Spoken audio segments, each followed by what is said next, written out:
Ladies and gentlemen, David Crewe-Brown.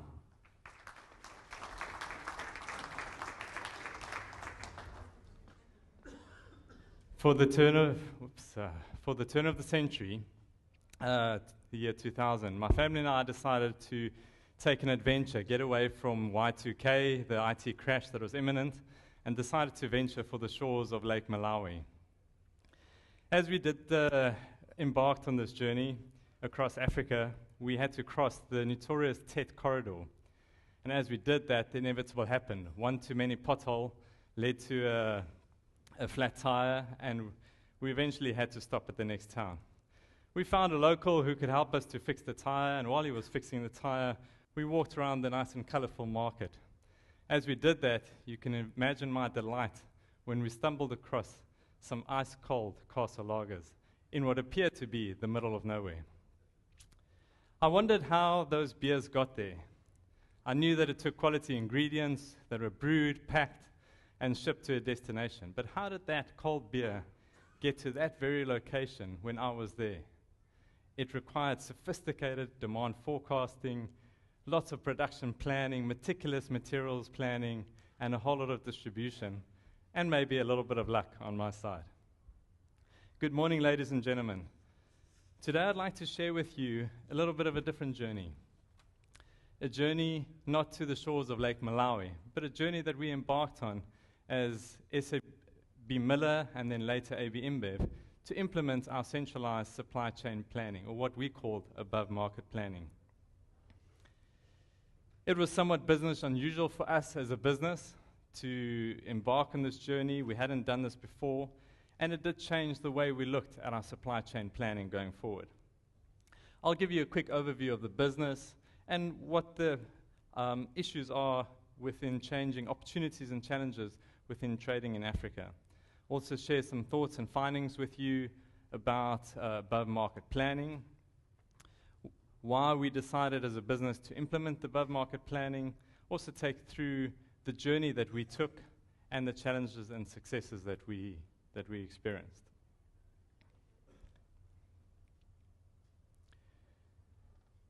So overall, the business, ABInBev and SABMiller, came together in October last year to form the leading global brewer and one of the largest consumer-based companies in the world.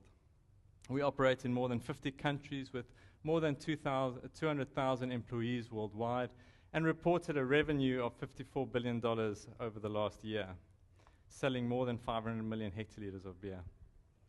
So I have a few little items to give away today, and the first one will go to somebody who can tell me how many, and just take a guess, how many bottles of beer do you think we sell as a company every minute of every day? So just a couple of guesses, yeah. 50 million, okay, not quite so many. Every minute of every day. 1 million, also not quite so many. A lot. Last chance. About 500,000. It's a little bit less than 500,000, but 300,000 beers will be sold every minute of every day within our company. It's a lot of beer to drink. If you look at our African landscape, we have a total of 28 breweries in 14 countries where we operate. These have an installed capacity of 5.4 billion liters of production. We have breweries in all the countries, and you can see from that diagram that there's movements between those. Those aren't necessarily just the distribution movements, but we do import and export products from the different markets. We also have peak periods over December when it's nice and hot, and the consumers, such as yourself, demand product, and that's when we have our challenge of supplying all the demand.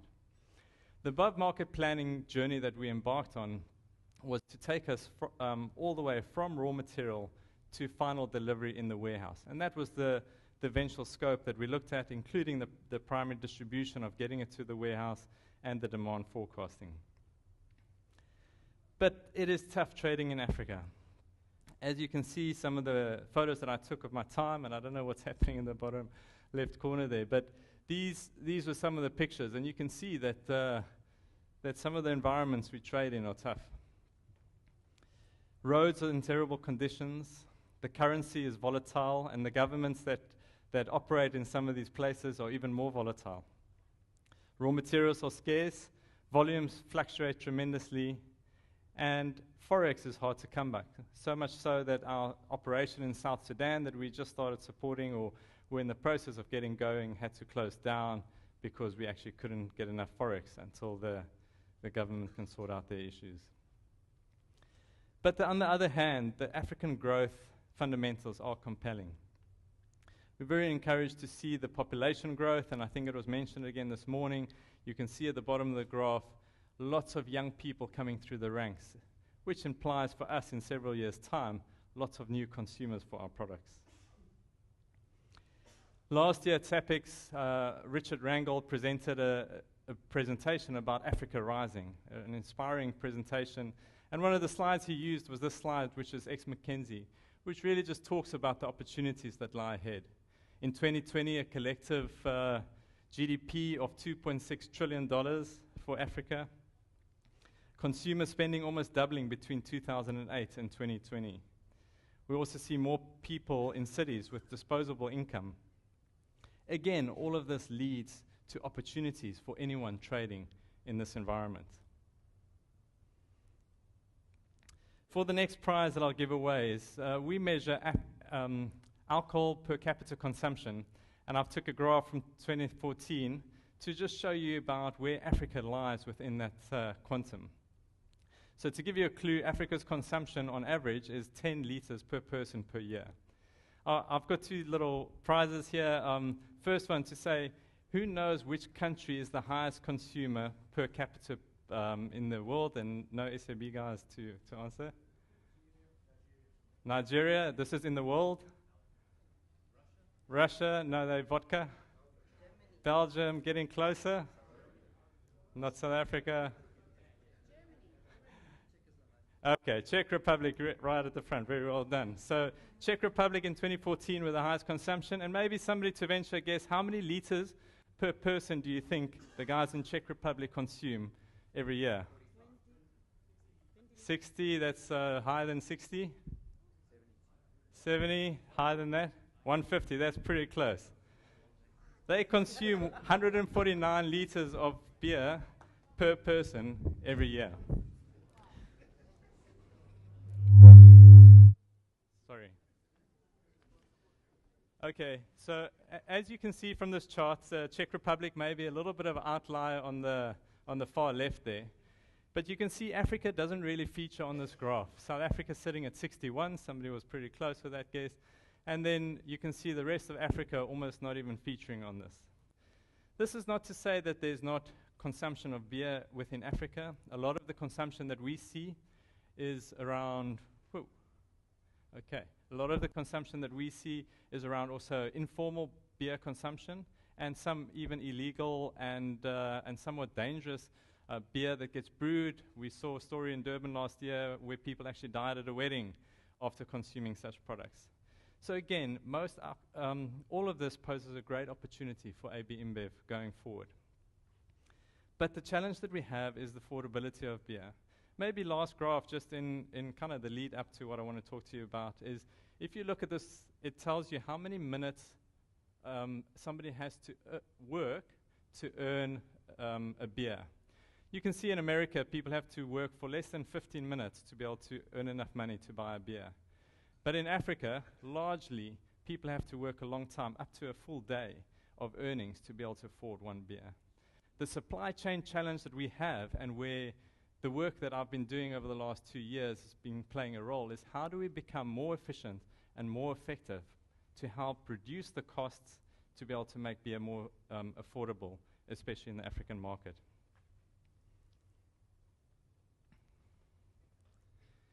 So centralized versus decentralized.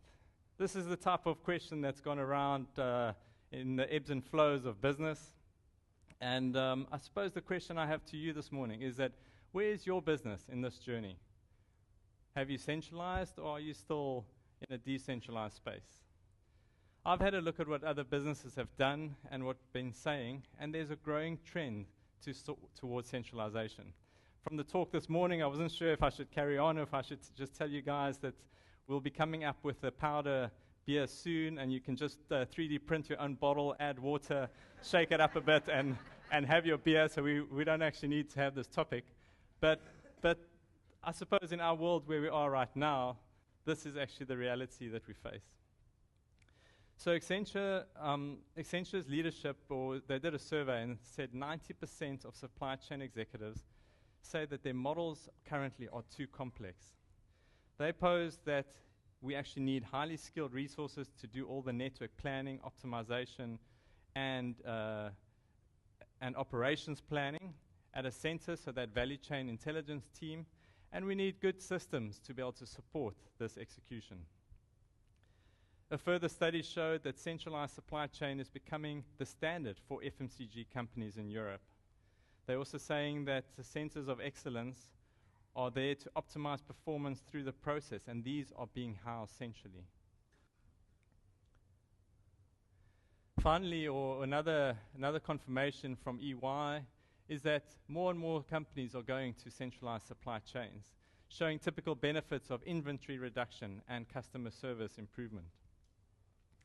When we embarked on this journey, we had a chat to the P&G guys. They were slightly ahead of us in the game, and they had taken their planning centers from about 300 planning locations around the world down to just a few. Their Africa and Middle East planning hub was based in Cairo, where they supported more than 70 countries, or did the planning for more than 70 countries over 6 time zones, with a team of more than 300 people. So you can see there's significant move towards centralization. There's significant effort and money being put behind coming up with centers where people can co-locate and then drive the improvement in value. So why did we as a business decide to go this route? We needed several things. The first thing is we needed a breakthrough in performance. We were supporting 14 countries around Africa with a small team of subject matter experts who were traveling to these countries to try and make those improvements. They'd be making improvements, but sometimes those would be short-lived as people moved on or as priorities in the countries changed. It was that proverbial wheelbarrow that you pushed, and every time you stopped pushing it, the wheelbarrow stopped, and you had to put some more momentum and effort into it. We believed that with above-market planning, the breakthrough was exactly going to come through this team. We also, as we traveled through Africa, found pockets of excellence of talent. People who had come through the ranks, who had kind of grown up in the business, often not very skilled in supply chain, often just being in the right place in the right time to be able to be put into that position. That, together with guys who actually were often the guys that we found that were well skilled, also didn't remain long because they were snapped up by other organizations. So with above market planning, the opportunity we had was to come to a place, and we decided to house our above market team in South Africa in Johannesburg, and we were able to access skills, we were able to access high caliber talent, and it really was a greater pool of talent to choose from, as there were many organizations and companies training individuals within the supply chain space. What was also great for us having a team that is in a central location is that when it came to training and kind of giving guys skills, upskilling the team, they were all in one place. Whereas before, it was really hard to get to all the countries to train this community of people. They were all in one place, and we could train and develop that team centrally. Tools and techniques. When we traveled also around Africa, there were lots of different tools being used, largely on the same principles, and we had started standardizing our tools. But there were still pockets of Excel and pockets of using tools to greater or lesser extent of effectiveness.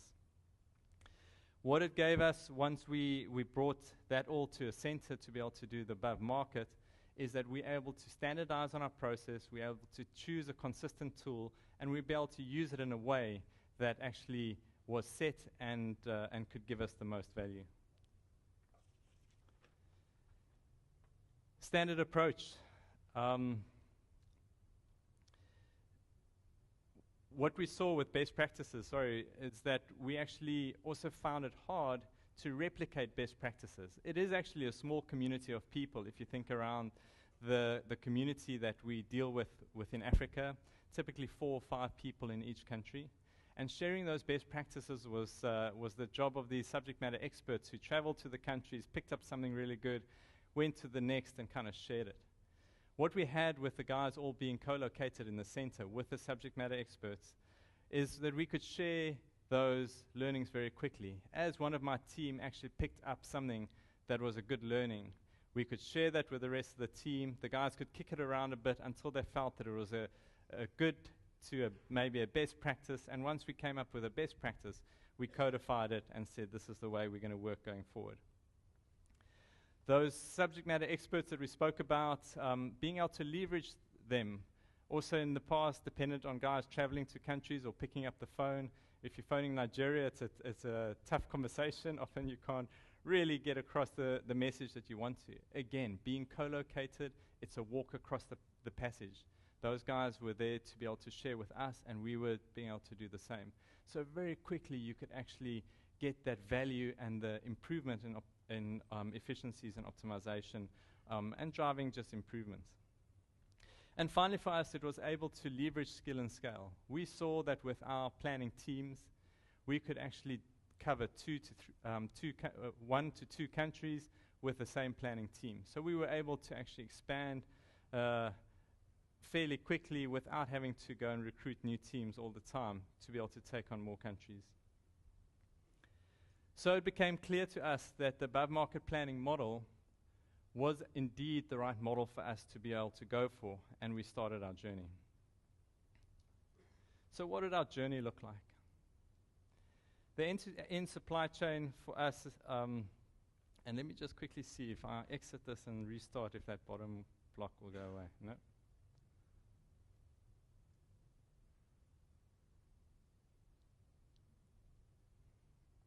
No, okay. The end-to-end journey really was, I can try and give you a bit of sense of what we covered as a above-market planning team and what the country needed to cover.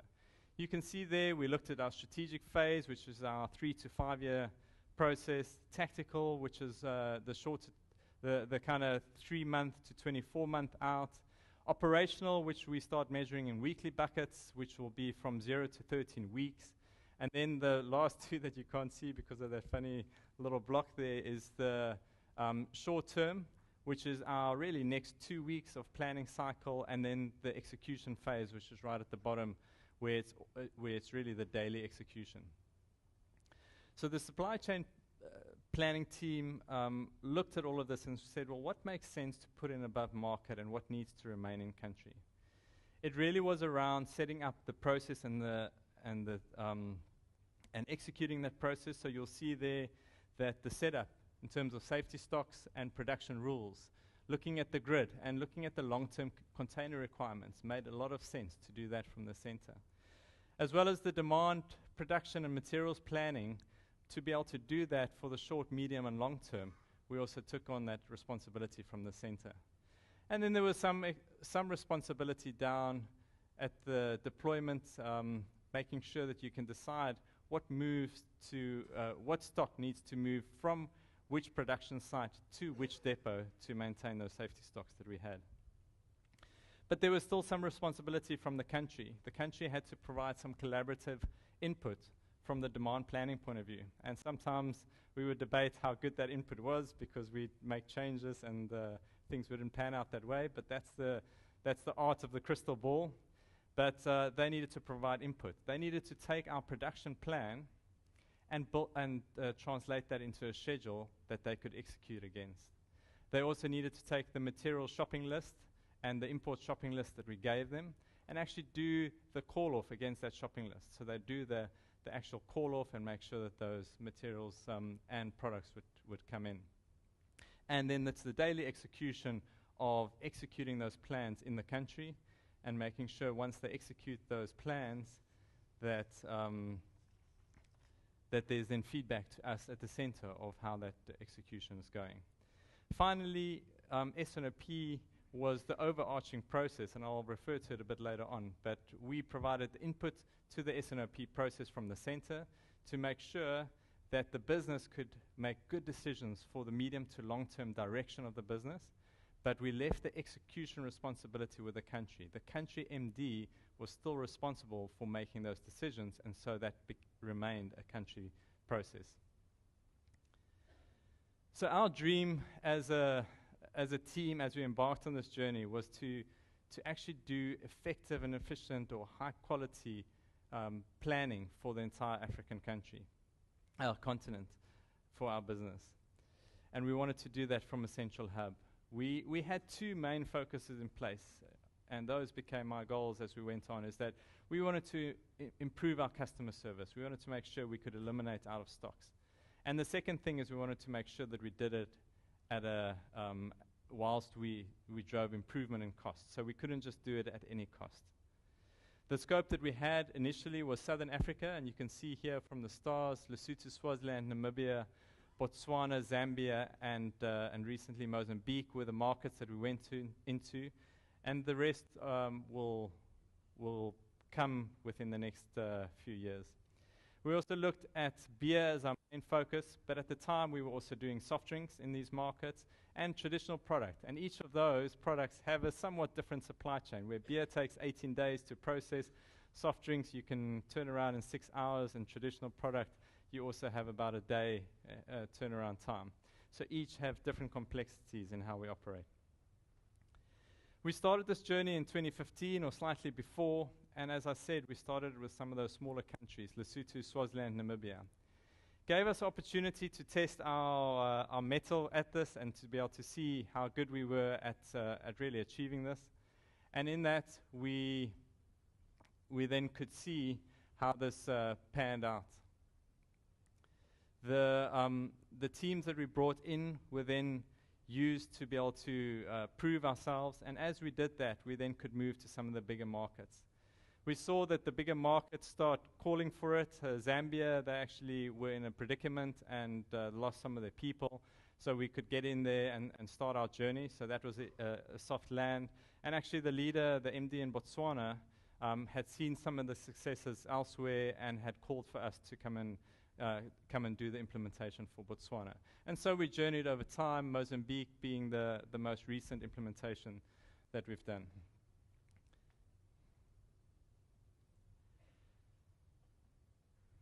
As you can see, the implementation took us probably the better part of 6 months, maybe some a little bit quicker, some a bit slower, but the better part of 6 months to go from trying to recruit individuals to going live with above market planning. So it wasn't a quick switch on that you get somebody in today and they start planning tomorrow, although we kind of had to fast track one or two of the countries. First thing that we did is we had to make sure that with the country leadership, we were quite clear on what this transition plan looked like. We had to agree the transition plan, make sure the roles were defined, and the accountabilities were clear and personal. Then the country onboarding and parallel planning.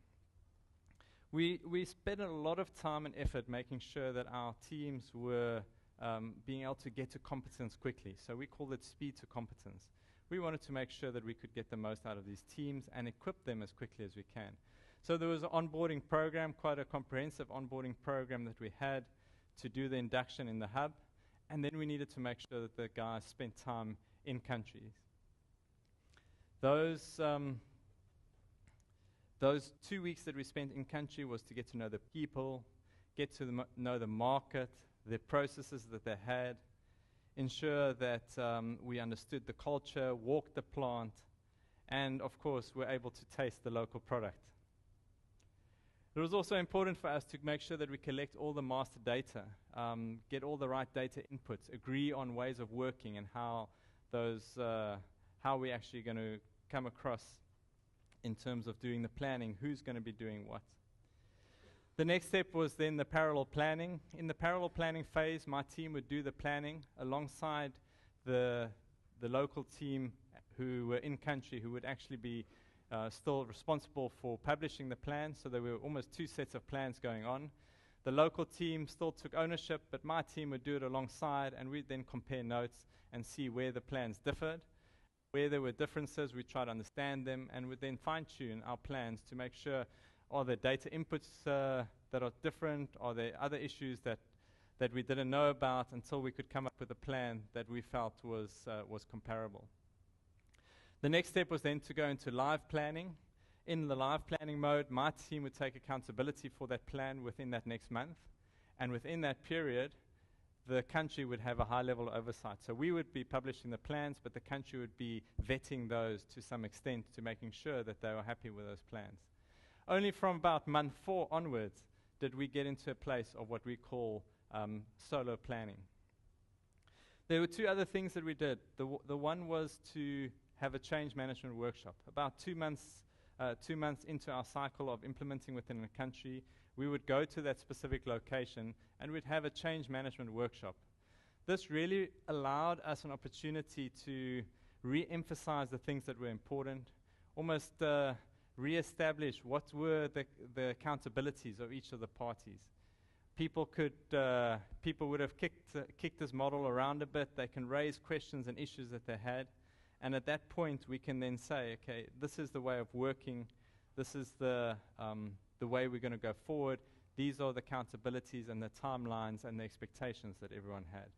Those were important. We were dealing with a local team that had been doing the planning. We came in, were doing the planning, albeit we were doing probably more planning than what they had done. But how do you get people on board? And we found, actually interestingly enough, I found that people were quite receptive to the team coming in because we came with good skills, solid process, and we could almost help them to do stuff that maybe in the past were quite difficult for those local teams to do.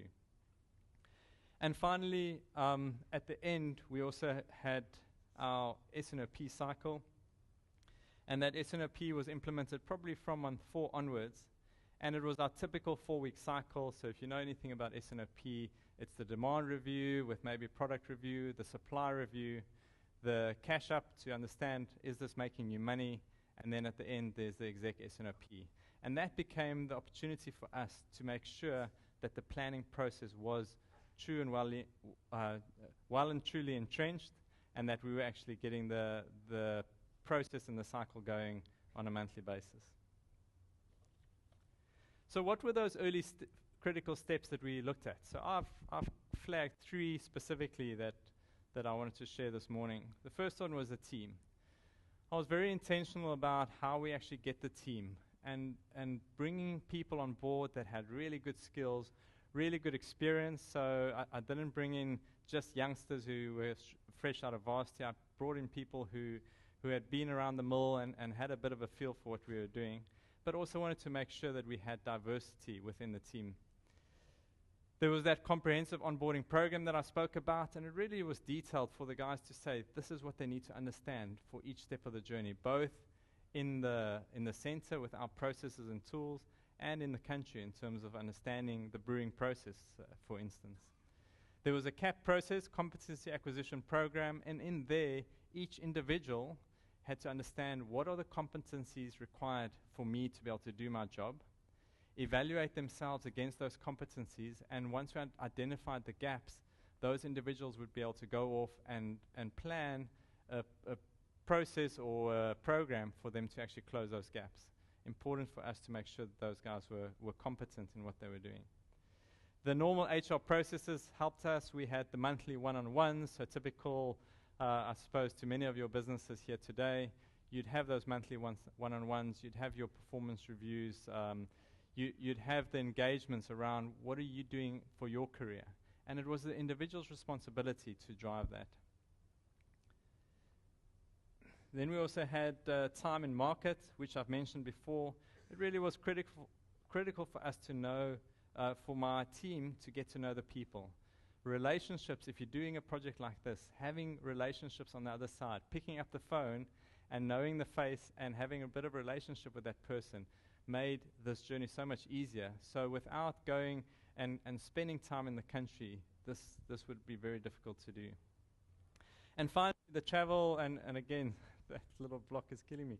The travel provided a great opportunity for team building. It really was something where the team very quickly became a strong, close-knit group. And I think the opportunity of traveling and spending those 2-3 days in a market together, getting to know each other and sharing some stories and some cold beers was great opportunity for team building. The second critical step is that relationship with the market.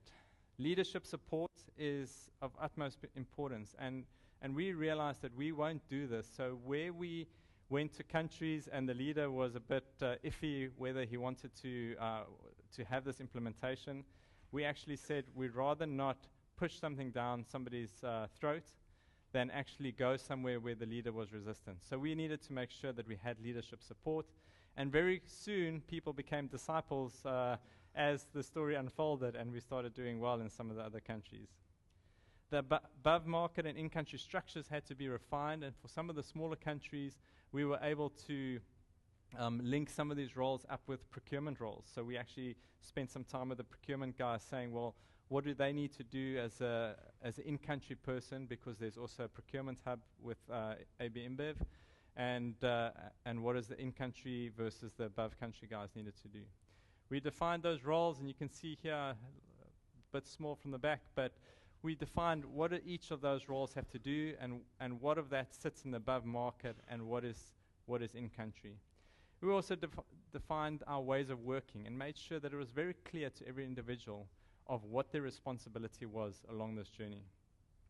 What data did we need? When did we need it? What were the routines that we were going to get into? What were the meetings that we needed to have? What were those face-to-face meetings that we would have?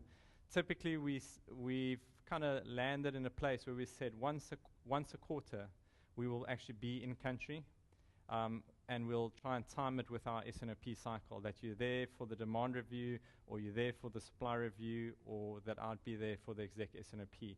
Became important, but we also didn't have an endless budget to be able to travel. The final thing that we did when we engaged with a market was to also get aligned KPIs. And I think this is one of those things that you kind of say it and it rolls off the tongue easily, but it was very important for us to make sure that we were all measuring ourselves on the same set of criteria. As soon as you did that, the market would react differently and my team reacted differently. And we started working together to start helping each other drive improvement towards this common goal. And I'll just show you a few examples of that in terms of our key performance indicator. We had a Africa dashboard. This was more for the execs to have a look at where we were tracking and how we were doing from a total performance point of view, where the out of stocks were and what the reasons were for those out of stocks. Then we'd have a monthly recon, what we called a bit of a side-by-side comparison for some of those key KPIs, and we'll be able to flag what are the countries that are struggling, what are the countries that are performing nicely and driving improvement. And then on a monthly basis, we'd also do our root cause investigation. We'd pick a few specific KPIs, we'd do a deep dive on those KPIs, and we'd find what are the specifics, the corrective actions that we need to take to be able to fix those, and we'd actually start working hard at driving improvement in each of the markets. The final one of those critical first steps that we took were all around supply chain processes and making sure those were in place. We wanted to make sure we had those basic building blocks in place, and one of the first things we did is to have a look at our segmentation. If you think about segmentation in your business, it's really trying to do that, what SKUs make up 80% of your volume, and then the next 14%, and the next 1%, and then maybe the last 0.5 would be the A, B, and C, and D type SKUs typically. And we found that typically for our business, you would have 5 to 6 or maybe up to 10 SKUs making up 80% of our volume. And the rest of the 100 odd SKUs would make up the rest of the 20% of the volume. And sometimes the D type SKUs, that'd be about 30 or 40 SKUs making up only 0.5% of the volume. But being able to segment these SKUs meant that we could treat them differently. Maybe for the A SKUs, you didn't have to do a collaborative forecast, you just use stats. You didn't necessarily have to use or keep as high amount of stock for those SKUs that you would maybe have to keep for a C or a D type SKU. And so we could treat these supply chains per product category somewhat differently and make sure that we hold the right amount of stock for those. And that leads me to the second point. We did our safety stock modeling. Again, in Africa, when we got in there, people were holding safety stock, but they would say we try and hold 12 days of cover. 12 days of cover across all their SKUs. Some of the SKUs you should only be holding 6 or 7 days of cover.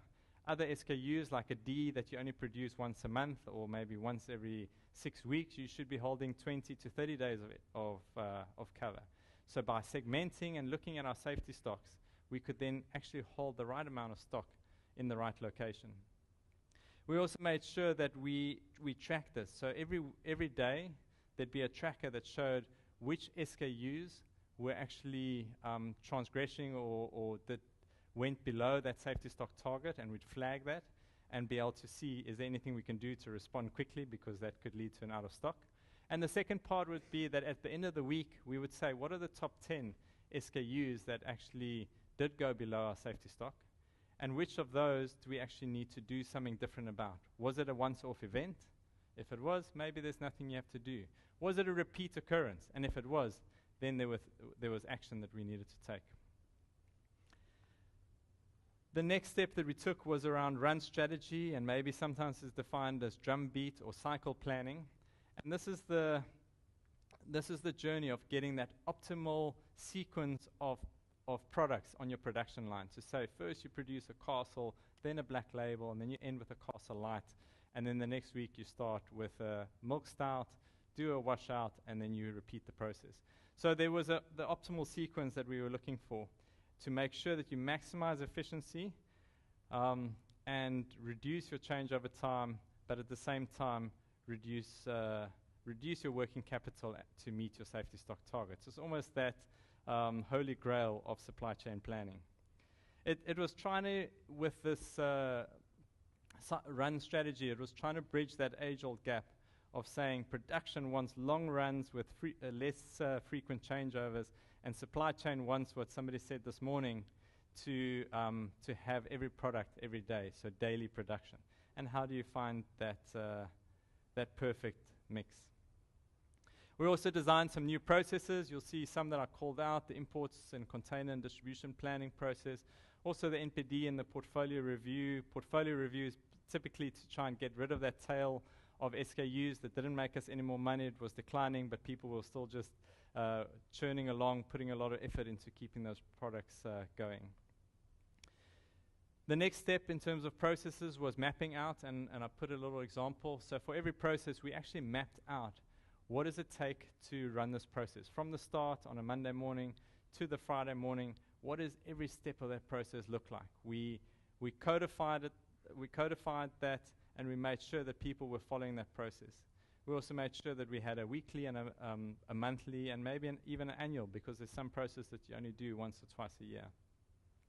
And then finally, the SNOP implementation was critical for us, so we'd spend a week in the country and make sure that the country understood what SNOP was all about. We trained the leadership team, and then my team would be really catalysts in keeping that 4-week cycle going around helping the executives to make those medium to long-term tweaks to the business to be able to set the direction of where we're going. So as we implemented this, it wasn't all plain sailing. As you know, within any supply chain space, there's no day without something going wrong. And so we did have multiple challenges. I've just thrown up a couple to share with you some of the issues that we experienced. Overstock and write-offs never happens to you.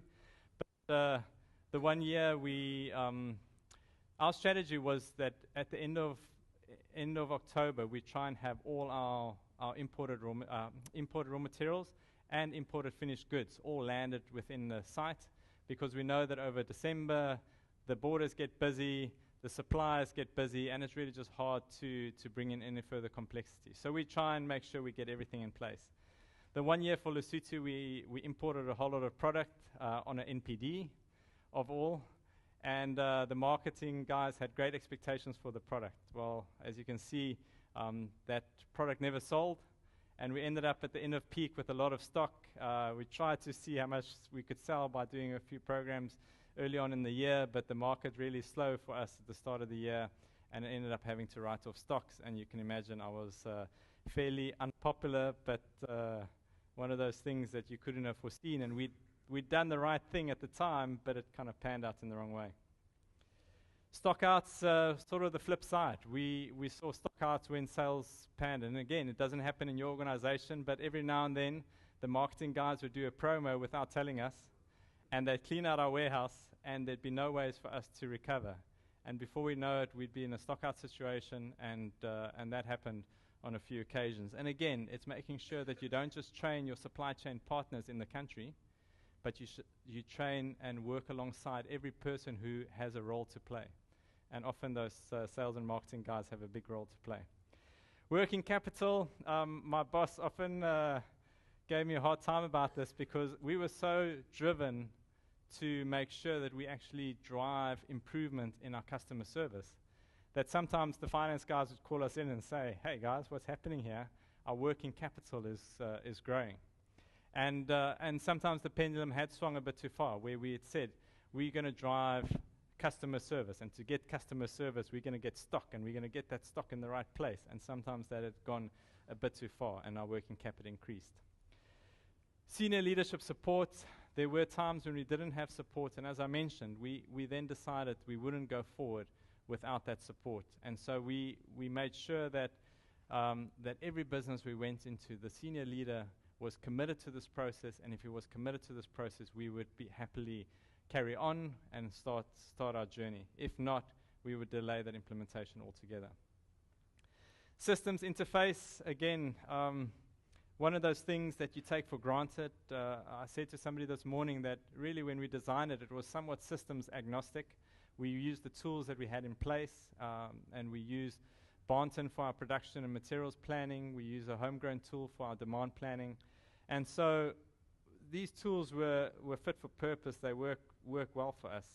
But when the data communication between the country and us was down, or when the systems failed, you realized how dependent you were on these tools. And you had to find very quick ways of finding alternative ways of planning without breaking the system. And again, often found out, or often caught out on this, where just for a whole week you don't have a system or a tool, and suddenly you're planning in the dark, and you're depending on last week's plan to see if that plan's going to be good enough to kind of carry you through this week. So having that support in terms of making systems are available is critically important.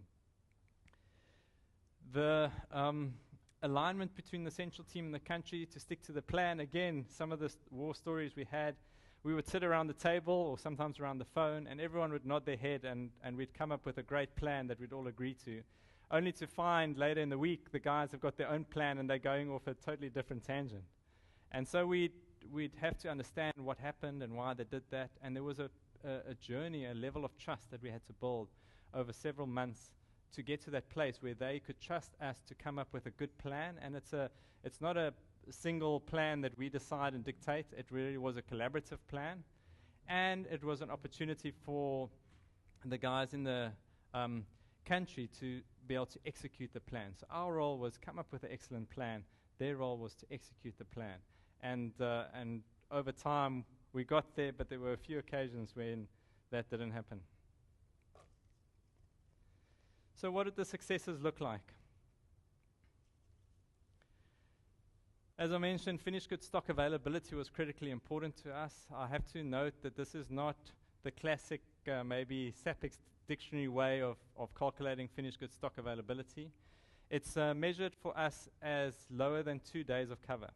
So 2 days of cover would give us the risk, and if we go below 2 days of cover, we would actually know that we are at risk of stocking out. And so this measure is based on that. And what you can see is that Lesotho went from 70 to 85%. Swaziland also made an improvement. But just that improvement in Lesotho, from going from 70% to 85%, translated into $3.5 million of value. So a significant area of focus for us and a significant opportunity to drive improvement. And you can see from the implementation, there was a step change improvement that we made. And we continued, we're now operating in the 90s. When we kind of hit 95, when we go below 95, we often are disappointed. Forecast accuracy, measuring it 1 month out, you can see we also made improvements and kind of got to the levels of where we had targeted. And then finally, our packaging reliability, and maybe you can't see the whole part of that graph, but there was a step change, albeit maybe for these two countries we were still far away from the targets that we wanted to be, but we had made an improvement, and it was a continued focus for us. What was pleasing to see was in that first year, we had the best first year of our implementation of above market planning. We had the best sales that we ever had in those markets, and Lesotho was awarded as the most improved planning country in Africa for that year, and Swaziland actually won an award for the most improved planning on finished goods stock availability. So again, we implemented this journey. We didn't know where it was going to land, and as we saw the improvements coming, as we saw the results coming, people got more and more behind this journey to a place where we had people coming to us to say, we're ready now for the implementation. So the final six factors for, and as I wrap up, contributing to a successful above market planning implementation. We spoke about relationships, critical to have your execs. So if you're going to do this, make sure that you have executive support, that you have strong partners in country, that there's trust. And I've said to my team on many occasions, they need to see themselves as an extension to the in-country team. We're actually there as working together with the in-country team. We also looked at process. Make sure your processes are stable, repeatable. Make sure you get those routines in place and get the S&OP process implemented as the glue that will stick your supply chain planning process together. Go after good skills. There's good skills available. When we spoke to P&G, they said part of their decisions on putting this into Crewe that they actually could get good skills in that location. And that's the same for us in South Africa. Make sure that you train people and that you have cover and that you get the support from subject matter experts. Have good systems in place and make sure you get good support behind those systems. That there's good IT support. We, again, sometimes are thin on the ground from IT support. And then when there's an issue, people are fighting with competing priorities. Data is critical. If you don't have good data, and it's been a cause for lots of frustration in the past where people are just struggling to actually do the right thing with data, make sure that you have accurate data, timely data, and that it's sent through to the right place and it's accountable. And finally, communication. The guys in country are our eyes and ears. We're not there, so we don't always see what's happening. You need people who are going to have your back in country, and so it's important, again, back to the relationships at the start. Make sure there's reporting in place and that people are clear of what reports can be accessed at what time and what the responsibilities are and how you respond once you see that there's an outlier. In supply chain, a lot of this is to do with fighting fires at times, but having good visibility is actually key for you all to respond.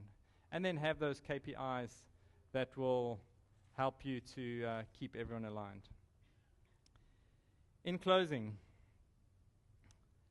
I've had many beers all around Africa, from Cape Town in South Africa to Ndolo in Zambia, from Juba in South Sudan all the way to Swakopmund in Namibia, from the sandy shores of Maputo to the riverbanks of Zambia and the Zambezi and the Nile.